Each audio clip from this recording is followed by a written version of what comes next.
সারা রাত অপেক্ষার পর সকাল 6টা ঘড়ির কাঁটায় অল্প কিছুক্ষণ পরেই শুরু হয়ে যাবে মোনাজাত।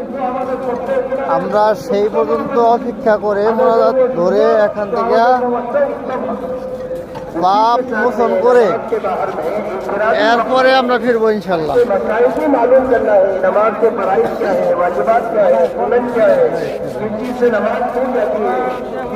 চলতেছে বয়ান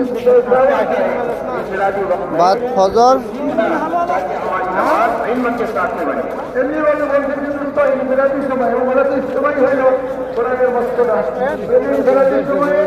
আমরা কি করবো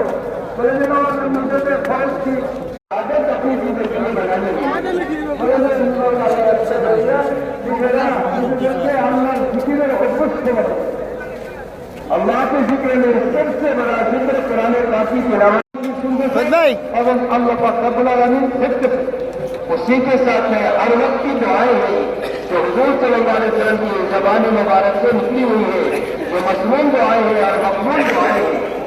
हर वक्त की उन दुआओं को याद करके अल्लाह